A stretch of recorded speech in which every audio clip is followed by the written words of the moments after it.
میں سے ایک صحابی کا تذکرہ، ایک جلیل القدر امین امت، السابقون الاولون میں سے چمکتے ہوئے ستارے حضرت ابو عبیدہ بن جراح رضی اللہ تعالیٰ۔ حضرت ابو عبیدہ بن جراح رضی اللہ تعالیٰ عنہ ان قرون اولیٰ کے لوگوں میں سے جنہوں نے بالکل ابتدا میں حضور کے دست اقدس پر کلمہ پڑھ لیا تھا، بالکل شروع میں دار ارقم کے دنوں میں، شاید اس سے بھی قبل حضرت صدیق اکبر رضی اللہ تعالیٰ عنہ کی دعوت پر یہ مسلمان ہو گئے۔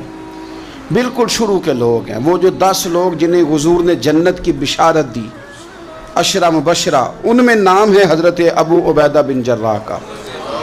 صحیح بخاری میں حدیث ہے، نبی پاک صلی اللہ تعالیٰ علیہ وسلم نے فرمایا ہر امت کا ایک امین ہوتا ہے، اور فرمایا میری امت کے امین حضرت ابو عبیدہ بن جراح ہیں رضی اللہ تعالیٰ عنہ۔ اہل نجران کے کچھ لوگ آئے، انہوں نے عرض کی حضور کوئی ایک شخص ہمارے ساتھ روانہ کرے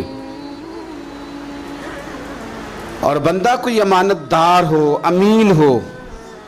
تو حضور مسکرائے، فرمایا میں تمہیں ایسا امانت دار دیتا ہوں کہ وہ اس طرح کا امانت دار ہے جس طرح کا کسی کو امانت دار ہونا چاہیے۔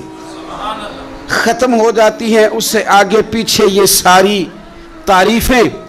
فرمایا اس طرح کے امانت دار کو تمہارے ساتھ بھیجتا ہوں، وہ کون ہے؟ فرمایا حضرت ابو عبیدہ بن جراح۔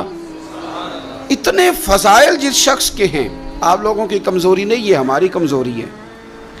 ہم نے چاند ایک صحابہ کے تذکرے کیے، باقی بزرگ ترین شخصیات امت کے سامنے آنے سے وہ اس لیے رہ گئیں کہ ہماری ترجیحات کچھ اور چیزیں تھیں، ہمارے فکر کی جولانیوں میں کچھ اور چیزوں نے جوش زیادہ مارا۔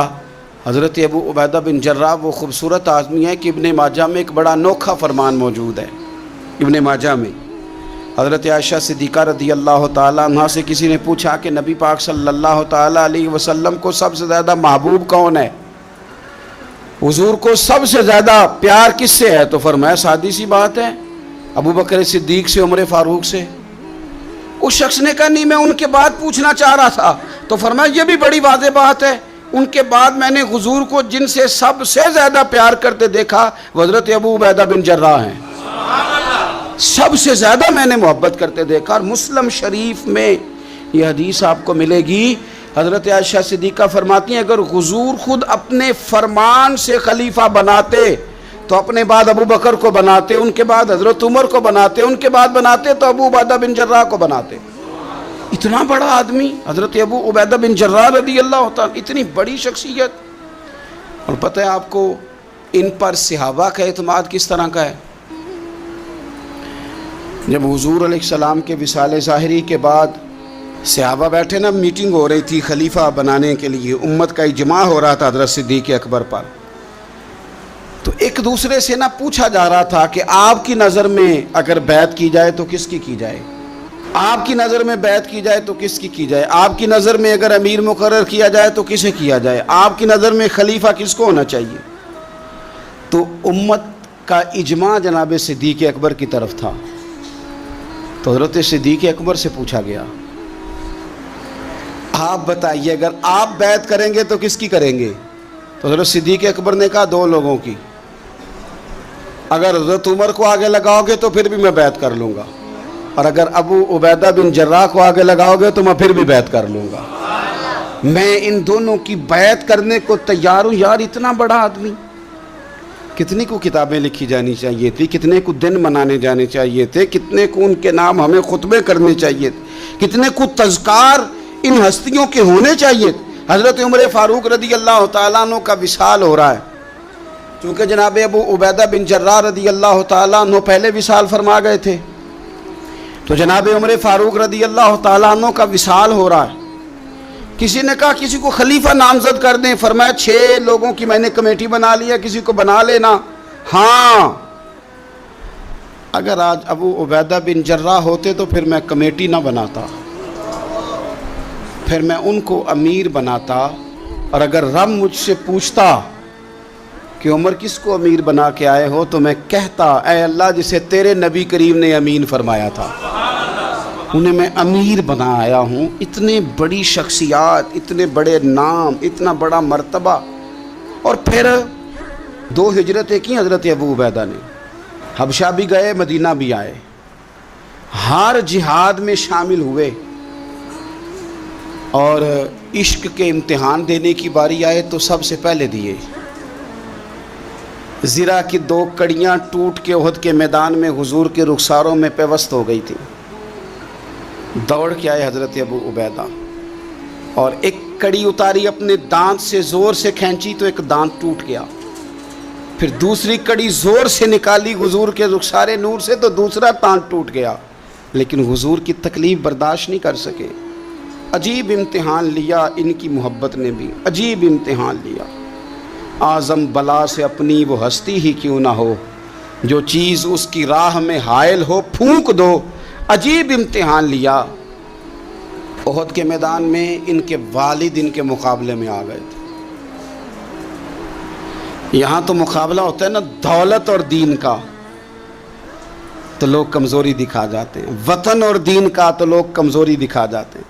یہاں تو مقابلہ ہوتا ہے نا ہمارا اپنے نفس کی خواہشات اور دین کا، تو غلبہ کچھ اور چیزیں لے جاتی ہیں، لیکن سامنے باپ ہے اور اس طرف دین ہے، حضور کی محبت ہے، نبی پاک کی غلامی ہے. مقابلہ ہو رہا ہے، قبول کس کو کرنا ہے؟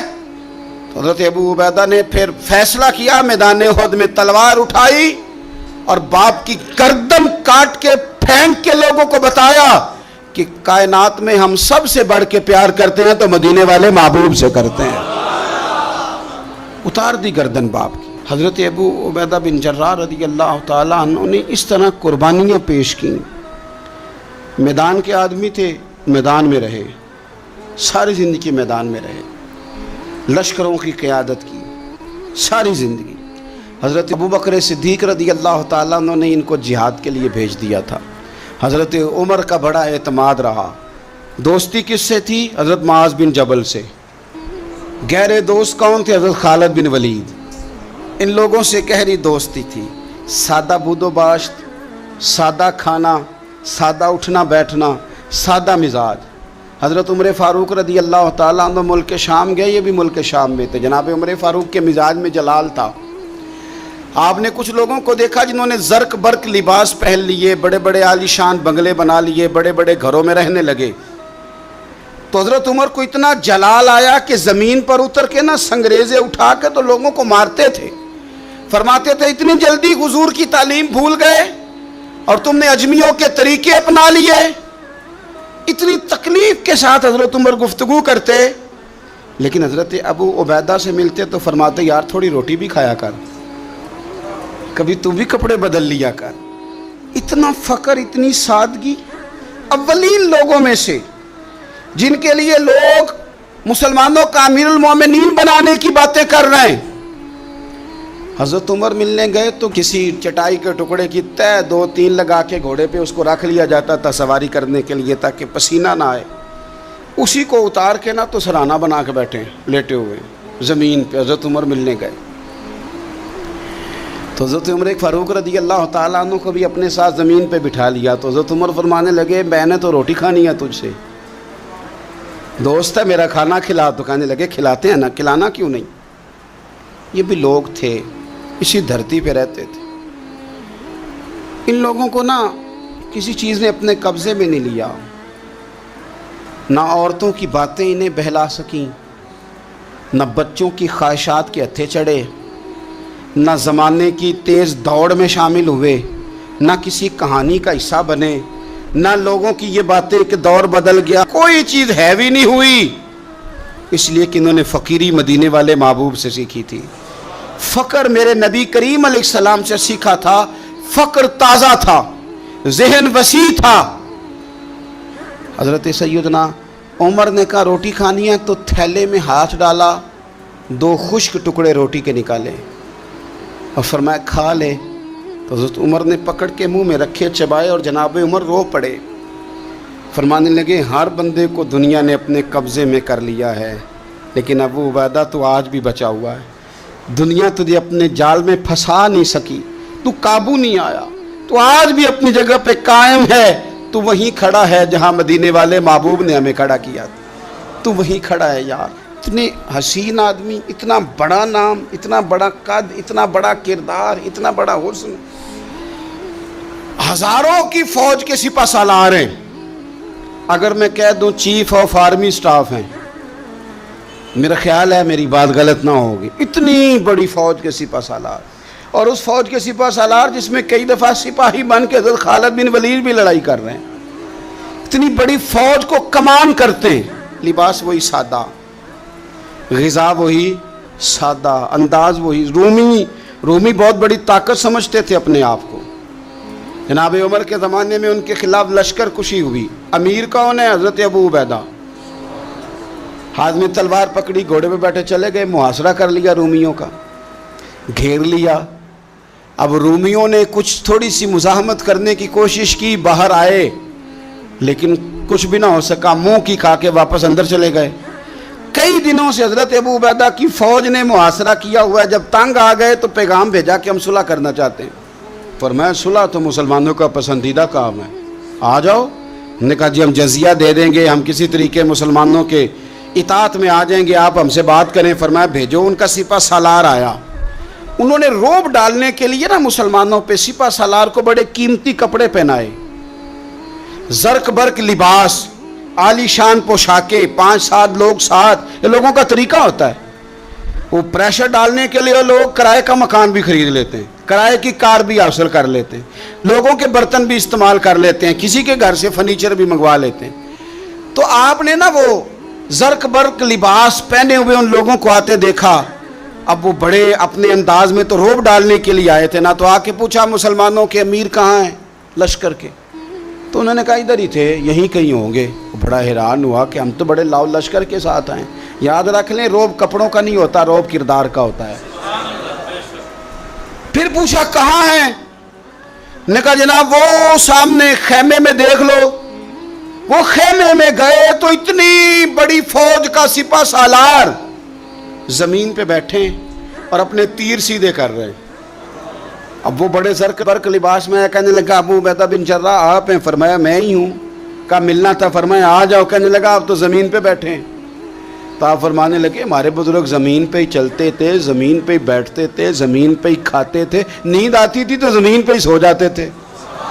وہ حیرانگی سے کہنے لگا آپ اتنے بڑے سپہ سالار ہو کے اس طرح رہتے ہیں؟ فرمانے لگے میری ضروریات ساری پوری ہوتی ہیں، پھر بھی کبھی کوئی مشکل بن جائے تو میں تھوڑا سا قرضہ لے لیتا ہوں حضرت معاذ بن جبل سے، ان کو مشکل آ جائے تو مجھ سے لے لیتے ہیں۔ تو بالکل صحیح گزارا ہو رہا ہے کہ اس طرح کیوں بیٹھے ہیں، یہ کیا بات ہوئی؟ ہمارے ہاں لوگوں کا رونا دھونا نہیں، روز مکان کوئی نہیں تو رو پڑے، بچے کی شادی کرانی ہے تو رو پڑے، او ہو جی کیا بتائیں غریبی بڑی ہے تو رو پڑے۔ زمین پہ بیٹھے ہیں، زمین پہ بیٹھ کے خشک ٹکڑے کھا رہے ہیں، پر کہہ رہے ہیں بڑے مطمئن ہیں یار کیا ہوا، کوئی ایسا مسئلہ نہیں، اگر کبھی مشکل آ جائے تو میرے دوست ہے حضرت معاذ بن جبل تھوڑا قرضہ لے لیتا ہوں، ان کو ضرورت پڑے تو مجھ سے لے لیتے ہیں۔ رومی صلح بھی کر گئے، بات بھی کر گئے، پر جہاں جہاں گئے نا حضرت ابو عبیدہ بن جراح کا فقر بھی بیان کرتے گئے، وہ فقر بھی بیان کرتے۔ کیا کریں اب تو بھائی پیروں کی کوٹھیاں بھی دیکھنے کے قابل ہیں، کیا بتائیں آپ۔ اب تو جو زیادہ فقیری کا درس دیتا ہے نا اس کی پجاروں دیکھ کے بندہ پریشان بھی ہو جاتا ہے کہ اس پجاروں سے نکل کے اس نے فقر کا درس دیا ہے۔ اب تو جناب لوگ یہی کہانی آ کے سناتے ہیں، یہی کہانی، یعنی کچھ امیر لوگ ہیں وہ کئی دفعہ جلسوں کا ٹائم لینے آتے ہیں تو لگتا ہے کہ پیرانے پیر ہیں، یہ کہتے ہیں فلانے پیر صاحب بھی میرے پاس آتے ہیں، فلانے بھی آتے ہیں، فلانے بھی آتے ہیں، فلانے بھی، شکر ہے جی اللہ کا، فلانے کو فون کروں تو وہ آ جایا کرتا ہے۔ میں نے ایک سے کہا، میں نے کہا یار آپ نے لیا کیا، سیکھا کیا؟ آپ تو ابھی بھی وہاں کھڑے ہیں کہ دولت ہی سارا کچھ ہے، کیا لیا آپ نے اتنے پیروں کو بلا کے، اصل کیا کیا، ملا کیا؟ آج بھی اگر وہیں کھڑے ہو تو پھر آپ نے فقر سے کیا سیکھا؟ کچھ بھی نہیں۔ پھر تو آپ نے نا میں پہلے بھی ایک دن کہا تھا، پھر کہتا ہوں، میں کہتا ہوں ہمیں برانڈ نہ بنایا کرو، خدا را مشہور آدمی سمجھ کے دعوت نہ دو، دین کا خادم سمجھ کے دعوت دو۔ ایسا کام نہ کرو کہ فلانا بندہ بڑا مشہور ہے تو اس کو دعوت دے لے۔ کبھی کبھی بڑی تکلیف، میں ابھی تھوڑے دن پہلے بڑے لمبے سفر پہ تھا، صبح میں 8:30 گھر سے نکلا، 8:30 اور میں 2-2:30 بجے وہاں پہنچا، لیکن 10 کیمرے لگے ہوئے، آپ کی کار سے نکلنے کی فوٹو، آپ کی بیٹھنے کی فوٹو، آپ کے آنے کی فوٹو، میرے گھر میں داخل ہونے کی فوٹو، فریزر کے ساتھ فوٹو، اندر والے دروازے کے ساتھ فوٹو. کیا میرا مطلب ہے معاملہ ہے؟ اب آپ کے سامنے 15 کیمرے چل رہے ہیں، آپ ٹانگ بھی سیدھی نہیں کر سکتے کیونکہ آپ کو بڑا سیٹ ہو کے بیٹھنا ہے، فوٹو ہو رہی ہے. تو کافی ٹائم گزر گیا تو میں نے ان سے کہا کہ یار میں 7-8 گھنٹے سے، مجھے مہربانی کرو ٹانگیں تو سیدھی کر لینے، اس کو ذرا بند کرو کیمرے کو، اور مہربانی کرو ایک پانی کا گلاس ہی دے دو، چائے کا کپ ہی پوچھ لو. ٹھیک ہو گیا سارا کچھ اپنی جگہ پہ. لیکن یہ کچھ مزاج، مطلب ہم نے تو بزرگوں کے پاس بیٹھ کے وقت گزارا ہے. اور میں آپ کو ایمانداری سے کہتا ہوں، میں کسان کا بیٹا ہوں. آج بھی میں بڑے شوق سے، رات میں نے اچار سے روٹی کھائی ہے. گھر والوں نے کہا کہ کچھ بنا دیتے ہیں، میں کہا اچار لے آؤ، نہ پیا ہے نا. اس لیے کہ میں غریب ماں کا بیٹا ہوں. مجھے اچار تسلی دیتا ہے، تشفی دیتا ہے، مجھے سکون دیتا ہے. میں اپنے غریب دوستوں کے اندر بیٹھ کے آج بھی فخر محسوس کرتا ہوں. بڑی کوٹھیاں تکلیف دیتی ہیں، اس لیے کہ میں نے وہ وقت بھی دیکھا ہے کہ جب ہمارے ایک تایا جی تھے تو ان کے گھر کی دیوار گر گئی تھی، تو ابھی ان کو پیسے نہیں مل رہے تھے، تو میرے ابا جی نے کہا ان کے گھر جا کے سو جاؤ. انہوں نے دیوار کے آگے 4 پائیاں لگا کے سونا ہے، کوئی گھر میں نہ آ جائے. تو مطلب یہ کہ آپ مہربانی کریں. یہ دیکھو، یہ میرے نبی پاک کے غلام ہیں، ان کی سادگی دیکھو، ان کی فقیری دیکھو. 2-4 دن پہلے بچوں کا کھانا پکا ہوا تھا، بچے لائن میں نہ، کھانا کافی سارے بچے ہیں تو رات کو لائن میں لگ کے روٹی لیتے ہیں. میں بھی لائن میں لگ گیا بچوں کے ساتھ. مجھے کہنے لگے آپ کیوں لائن میں لگے؟ میں نے کہا یہ اپنا وقت یاد آ گیا نا، دل کر رہا ہے. میں نے ان کے لیے نا پلیٹیں بنوائی ہیں، اس کے اندر سالن کی جگہ چٹنی کی جگہ. تو میں نے باورچی سے کہا اسی پلیٹ میں کھانا ڈال کے نا میرے لیے گھر بھیج یار، یہی والی روٹی بھیج، یہی کھانے کو دل کر رہا ہے. یہ آپ کا اصل ہے، یہ آپ کا اصل ہے. مہنگے کپڑے آپ کا اصل نہیں ہوتے، وہ تو برانڈ ہے. اس میں تو آپ بیٹھتے ہیں تکلف سے کہ ان کو سلوٹیں نہ پڑ جائے. اس میں تو آپ کسی سے صحیح طریقے سے سینہ بھی نہیں ملاتے کہ کہیں کو مسئلہ نہ بن جائے. حضرت ابو عبیدہ بن جراح رضی اللہ تعالیٰ عنہ نا اپنے گھر میں بیٹھ کے رو رہے تھے، روتے جا رہے تھے. تو کسی نے کہا کیوں رو رہے ہیں؟ مسند امام احمد بن حنبل میں موجود ہے. فرمانے لگے نبی پاک علیہ السلام نے مجھے ایک دن کہا تھا کہ فتح ہو جائے گی، بڑے بڑے علاقے فتح ہوں گے، تو اپنے آپ کو سنبھال کے رکھنا. 3 خادم تیرے لیے کافی ہیں، ایک جو گھر میں کام کاج کرے، ایک جو تیری خدمت کرے، ایک جو تیرے سفر میں جائے، اور 3 سواریاں تیرے لیے کافی ہیں. زیادہ لوگوں نے بڑے بڑے جانور رکھے ہوتے تھے نا، 3 سواریاں ابو عبیدہ تیرے لیے کافی ہیں. ایک تیرے سفر کے لیے، ایک مال و اسباب اٹھانے کے لیے، ایک تیرے غلام کے لیے. زیادہ مال نہ جمع کرنا. یہ بات کرتے ہوئے رو پڑے. فرمانے لگے ہم لوگ اس جگہ رہ نہیں سکے جہاں حضور نے کھڑا کیا تھا.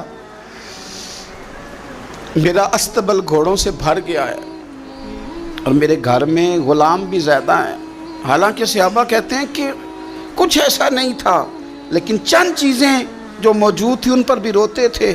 اور فرماتے تھے نبی پاک صلی اللہ علیہ وسلم نے فرمایا تھا قیامت کے دن میرے زیادہ قریب وہ شخص ہوگا کہ جس طرح میں چھوڑ کے جا رہا ہوں قیامت میں مجھے اسی طرح ملے. فرمانے لگے میں اس طرح نہیں رہ سکا، سوچتا ہوں نبی پاک کو کیا منہ دکھاؤں گا، کیا منہ دکھاؤں گا کریم کو. رو رہے ہیں گھر میں بیٹھ کے، رو رہے ہیں. ملک شام میں نا طاعون کا مرض پھیل گیا. حضرت ابو عبیدہ وہاں تھے. حضرت عمر نے خط لکھا، فرمایا جلدی آ جاؤ، آپ سے مشورہ کرنا ہے. آپ سمجھ گئے کہ عمر نا مجھے یہاں سے نکالنا چاہتے ہیں کہ مجھے مرض نہ لگ جائے. جواب لکھا، کہنے لگے مجھے پتہ ہے جو مشورہ آپ نے کرنا ہے، میں مسلمانوں کو اکیلا چھوڑ کے نہیں آ سکتا، میں لشکر کا سپہ سالار ہوں، کیسے آ جاؤں، میں یہیں رہوں گا. حضرت عمر نے خط لکھا کہ پھر آپ جابیہ کی جانب بھی چلے جائیں، تھوڑے سے وہاں موسم ٹھیک ہے، وہاں تشریف لے گئے. طاعون جب پوری طرح پھیل گیا تو منبر پہ کھڑے ہو کے حضرت ابو عبیدہ بن جراح نے خطبہ دیا. فرمانے لگے اس مرض سے گھبرانا نہ، تم سے بہت پہلے جو صالح لوگ تھے، نیک لوگ تھے، وہ اس مرض کی وجہ سے وصال کر گئے. یہ نیک لوگوں کی موت کا سبب بنا ہے، لوگوں گھبرانا نہ. فرمایا کرتے تھے میں تو دعا کرتا ہوں مجھے بھی خدا کی رحمت سے حصہ ملے. آپ جمعے کی نماز مسجد اقصی میں پڑھنے جا رہے تھے تو رستے میں طاعون کا حملہ ہوا، وصال ہوا طاعون کے مرض سے۔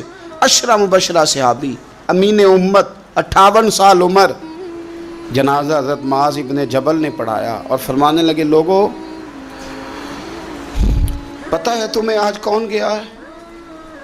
آج وہ گئے ہیں جنہیں حضور نے امین امت کہا تھا، آج وہ ہستی اٹھ گئی جنہیں نبی کریم علیہ السلام نے امین امت فرمایا تھا۔ حضرت معاذ ابن جبل نے جنازہ پڑھایا تو کچھ دنوں میں حضرت معاذ ابن جبل بھی طاعون کے مرض سے وصال کر گئے، ان پر بھی یہ حملہ ہوا۔ ملک شام میں حضرت ابو عبیدہ بن جراح کا مزار پر انوار ہے، حضور سے فقر سیکھا، زندگی فقیری میں گزاری۔ ان لوگوں نے کسی مقام پہ بھی اپنے آپ کو حضور کی تعلیمات سے پیچھے نہیں کیا، عظیم لوگ تھے۔ ان کی زندگیوں کو پڑھیں، ان کے اقوال کو سنیں، ان کے ارشادات پر غور کریں، اور بڑے اعلیٰ ظرف تھے۔ حضرت خالد بن ولید گورنر تھے صوبے کے، جناب عمر فاروق نے ان کو معزول کر کے حضرت ابو عبیدہ بن جراح کو تعینات کر دیا۔ ان کو جب تعینات کیا تو ادھر جنگ جاری تھی، تو انہوں نے وہ تعیناتی کا جو رکا تھا وہ جیب میں ڈال لیا، بتایا ہی نہیں، جنگ ہوتی رہی۔ حضرت خالد بن ولید کو کسی اور نے بتایا تو فرمانے لگے بعد میں آپ نے مجھے بتایا کیوں نہیں؟ آپ فرمانے لگے کوئی جلدی تو تھی نہیں، حالانکہ گورنر بنا دیے گئے اور جنگ ہو رہی تھی۔ میں نے کہا چلو بعد میں بتا دیں گے، کوئی مسئلہ نہیں۔ ایک دفعہ حضرت ابو عبیدہ بن جراح کو معزول کر کے حضرت خالد بن ولید کو سپہ سالار بنایا گیا، تو آپ فرمانے لگے سن خالد، جتنی خوشی مجھے اپنے سپہ سالار بننے کی ہوئی تھی اس سے بڑھ کر تیرے بننے کی ہوئی ہے۔ کسی جگہ کسی عہدے کا لالچ نہیں، کسی جگہ کوئی دنیا داری نہیں، فقر، فقیری، درویشی، سادگی، حسن تھا۔ عشرہ مبشرہ لوگوں میں سے تھے۔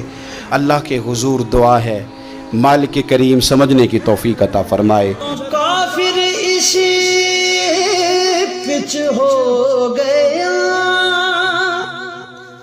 پھر تسبیح مسلح کی کرنا، اساں ظاہر نو رب منیائے، باطن دا اللہ کی کرنا، اساں ظاہر نو رب منیائے، باطن دا اللہ کی کرنا۔